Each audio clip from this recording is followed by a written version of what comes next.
how can you truly know what God's will is? Or how can you know if something is actually God's will? Not what you feel, not what's more comfortable, not what everyone around you is saying, but God's real will, the kind that has to be discerned when a wrong decision can cost years, relationships, purpose, or even the entire direction of your life. Many Christians today live confused. They pray, yet remain unsure. They wait for signs, emotions, extraordinary confirmations. And when those don't come, doubt quietly grows in the heart. Am I getting God's will wrong? Now stop and think with me. Christians in the past faced decisions far heavier than ours. They had to choose between safety and obedience, between comfort and calling, between human approval and faithfulness to God. Imagine men and women with no social media, no modern books on spiritual self-help, no gurus telling them what to do, and yet walking with deep conviction that they were obeying God. They weren't guided by impulses. They didn't make decisions in haste. They didn't confuse personal desire with divine direction. And the result? Cities transformed, churches awakened, nations impacted for entire generations. Brothers and sisters, this raises an unavoidable question. If God has not changed, why does it seem so difficult today to discern His will?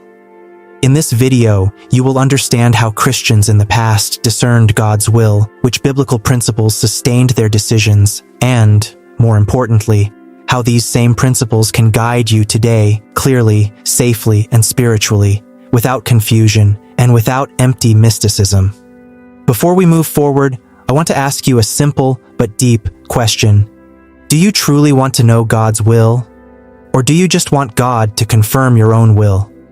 If you want to learn how to discern God's will with greater clarity and faithfulness, write in the comments, "Help me discern your will, Lord." Have you noticed how today almost every Christian asks the same question? What is God's will for my life? Which career to pursue? Who to marry? Where to go? What decision to make? But here's something that's rarely said. Christians in the past did not treat God's will as a hidden riddle. They didn't live anxiously, waiting for mystical signs at every moment. They didn't rely on voices, sudden impulses, or unstable feelings. When men and women of faith throughout history sought God's will, they began in a very different place than many people do today.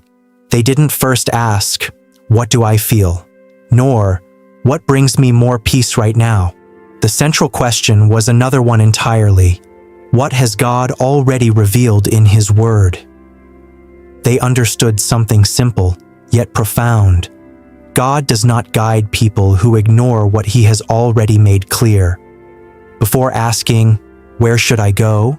they asked, "Am I living faithfully today? Am I obeying what I already know?"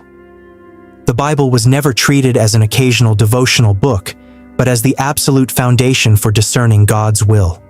Verses like, "This is the will of God," "Your sanctification," were not ignored in favor of more exciting decisions. Many Christians in the past believed that those who do not obey in the basics do not receive clarity in the specifics. Godly men and women understood something essential. God does not guide His children in ways that contradict what He Himself has already revealed. No so-called spiritual direction could contradict the commands, the moral principles, and the character of God revealed in Scripture.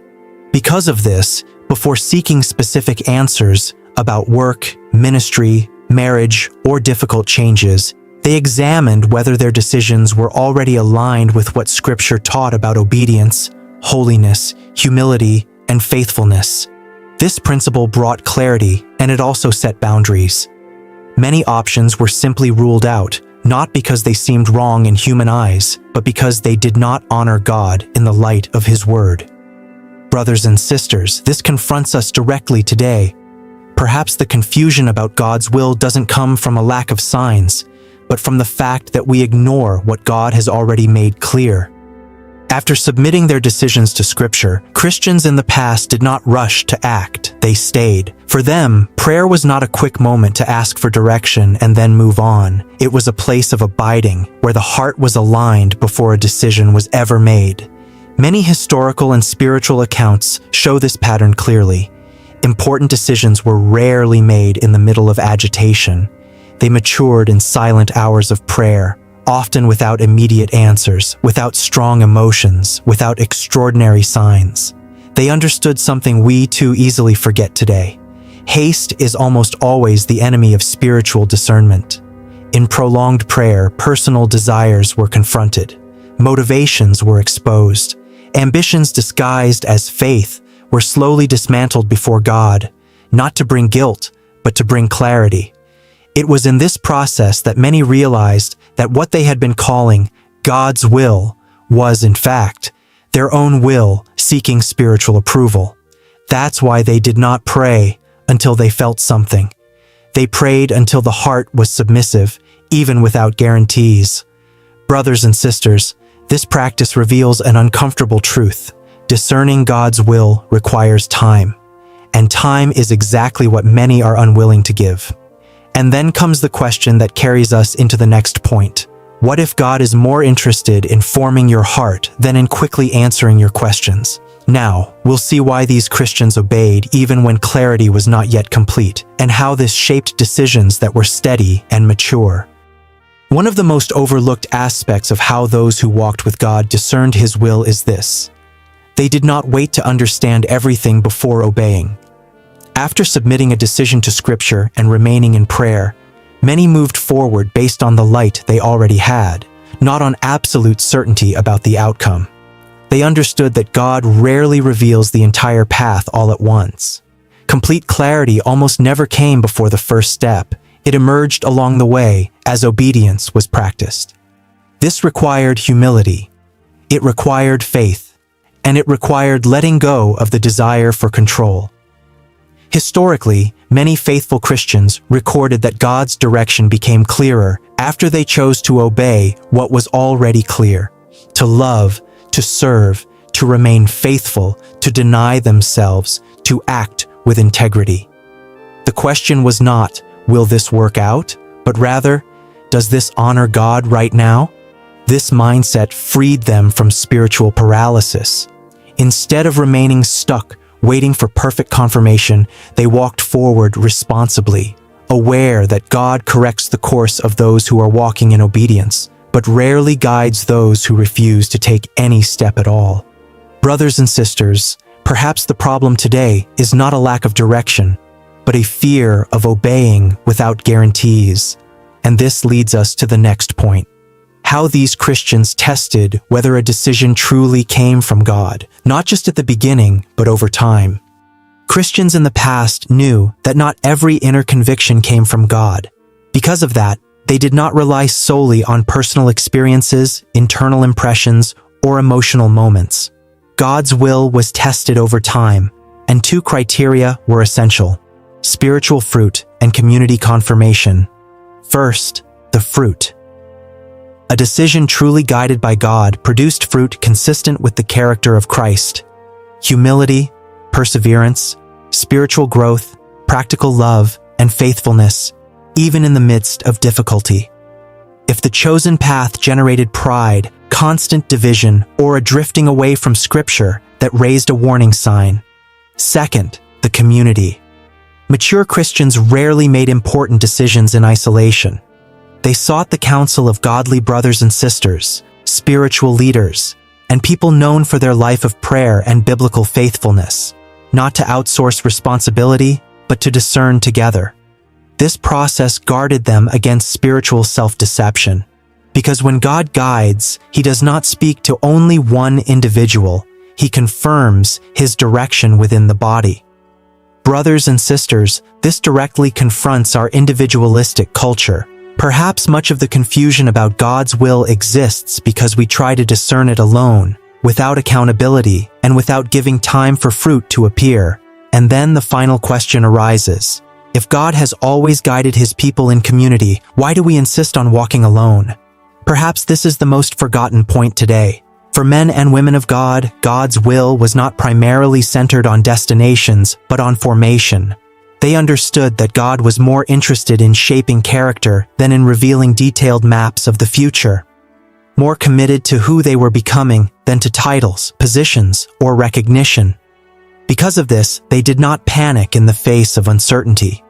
They knew that if they remained faithful, God would lead them step by step. They trusted that a life properly aligned naturally moves in the right direction, even without knowing every detail. Today, we want control. They learned to trust.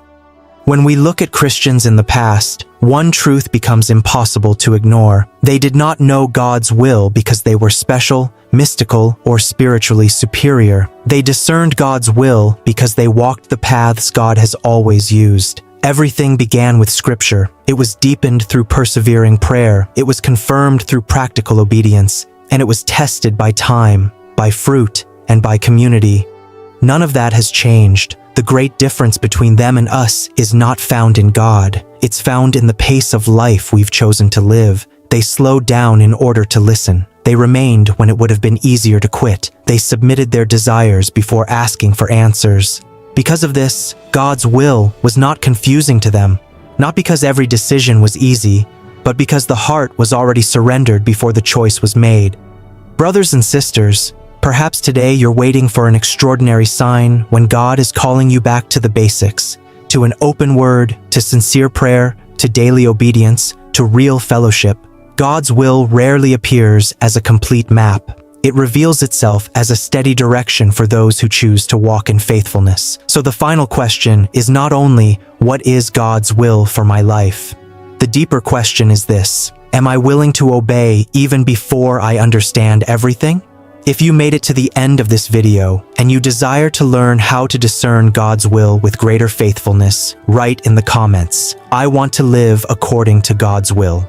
That way, I'll know you stayed until the end. And that statement will also become a prayer.